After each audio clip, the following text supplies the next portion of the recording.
Alfred بینے، اس کا شمار نشو کی نفسیات کے بانی میں ہوتا ہے۔ یہ وہ بندہ تھا بیٹا، اگر آپ کو یاد ہو اپنا ذہانت کا چیپٹر، انٹیلیجنس کا چیپٹر جب آپ نے پڑھا تھا، اس میں دیکھا تھا کہ جو فرانس کے جب بچے تھے وہ باوجود بڑی محنت کے، بڑی کوشش کے، وہ لوگ آگے چل نہیں پا رہے تھے، تو اس کو ہائر کیا گیا تھا وہاں کی جو حکومت ہے، اس نے الفریڈ بینے کو بلایا تھا، اور اس نے پھر باقاعدہ کام کیا تھا، اور پھر اس نے ٹیسٹ بنائے تھے۔ تو اس نے پہلی ذہنی آزمائش بنائی تھی 1905 میں، اور اس نے ذہنی طور پر پسماندہ بچوں کی ذہنی قابلیتوں اور تعلیمی استعداد کے حوالے سے رہنمائی کی تھی۔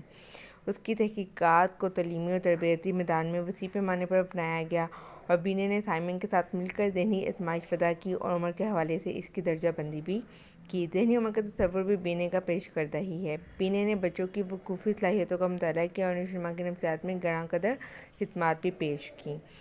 آگے آ جاتا ہے بالڈن، جو بالڈن ہے نشو کی نفسیات کے بانی میں اس کا ایک اہم کردار ہے۔ بالڈن نے نفسیات کو سائنسی بنیادوں پر استوار کرنے کے لیے عقلی اور انتظامی اقدامات کیے تھے۔ اس نے 1895 میں نفسیات کے پہلے سائنسی جرنل دی سائیکولوجیکل ریویو کا آغاز کیا تھا۔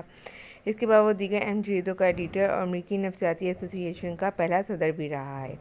نشو کی نفسیات کے متعلق بالڈن کی واضح کاوشیں 1903 سے 1908 تک ہیں، اس وقت سامنے آئی ہیں جب وہ ہاپکنس یونیورسٹی میں نفسیات اور فلسفے کا پروفیسر تھا۔ اس نے 1950 میں وراثتی منطق یعنی کہ جینیٹک لاجک پر اپنی کتابیں لکھی تھیں۔ اس نے بچوں میں علم اور تفکر کی نشوونما سے متعلق اپنے نظریات دیے تھے۔ اس کا نظریہ یہ تھا کہ نشوونما کے مختلف ادوار ہوتے ہیں، جن میں جبلی حرکی انعکاس کا آغاز تو پیدائش کے وقت ہی ہو جاتا ہے، جبکہ زبان کا حصول منطقی فکر کی افزائش نشوونما کے دیگر ادوار میں ہوتی ہے۔ بالڈن کے بقول فرد کی نشوونما کا بنیادی اصول یکجائیت ہے۔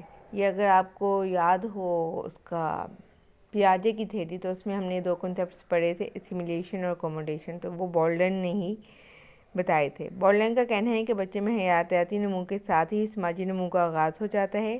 جینوا یونیورسٹی یعنی کہ جیسے ہی وہ پیدا ہوا ہے، اس کی فزیکل ڈیولپمنٹ ہوئی ہے، اور ساتھ ہی اس کی سوشل ڈیولپمنٹ بھی شروع ہو جائے گی۔ جینوا یونیورسٹی کے بچوں کے ماہر نفسیات ایڈورڈ کلیپرڈ نے بالڈن کے ساتھ اس کے بڑے ایک دوستانہ مراسم تھے، اور بالڈن کی تصنیفات کے فرانسیسی تراجم نے کلیپرڈ کے شعراء آفاق شاگرد شیرین پیاجے کو بہت متاثر کیا، یعنی کہ جو اس کی کتابیں تھیں، اس کے فرینڈ نے اس کا ترجمہ کیا، اور اس نے جین پیاجے کو بڑا افیکٹ کیا۔ اور جین پیاجے آپ کو پتہ ہے پہلا وقوفی ماہر، اس نے پہلا نظریہ دیا تھا وقوفی نشوونما پر۔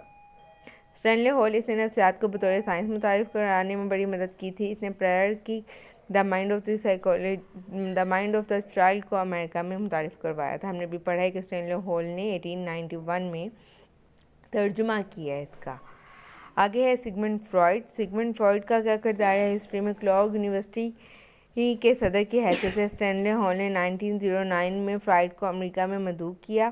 اس طرح فراؤڈ کے تحلیل نفسی کے نظریے کو بہت شہرت حاصل ہوئی۔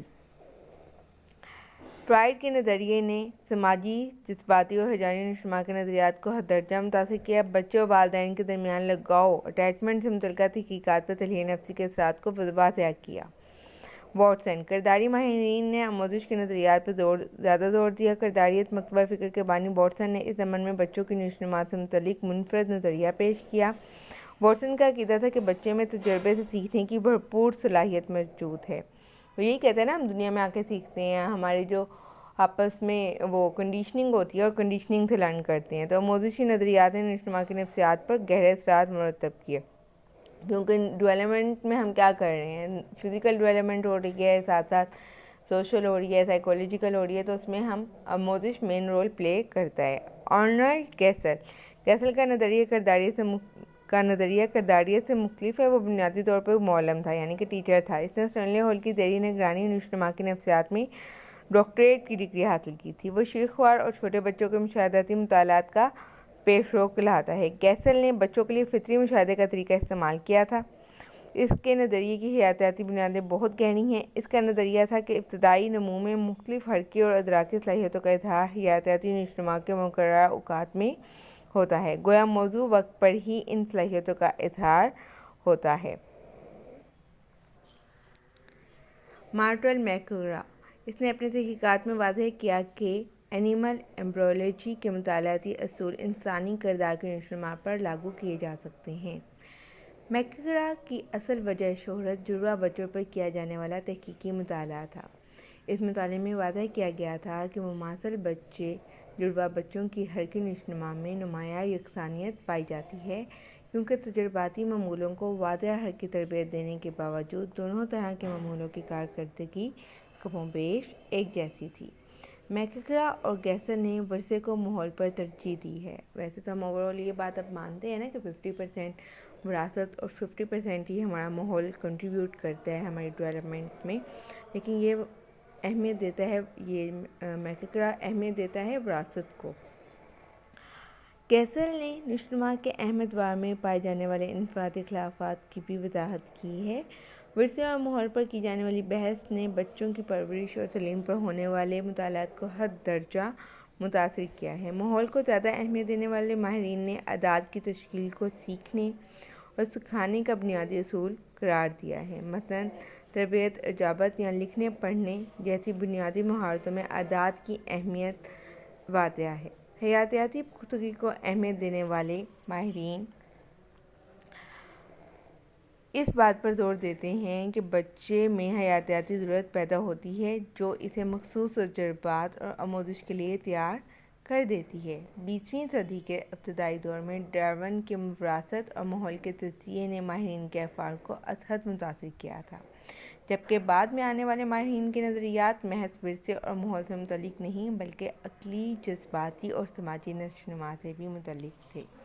اچھا جی بچوں، آج کا لیکچر یہاں تک، باقی جو اس کی ہسٹری ہے وہ نیکسٹ لیکچر میں ڈسکس کریں گے انشاءاللہ۔ اللہ حافظ۔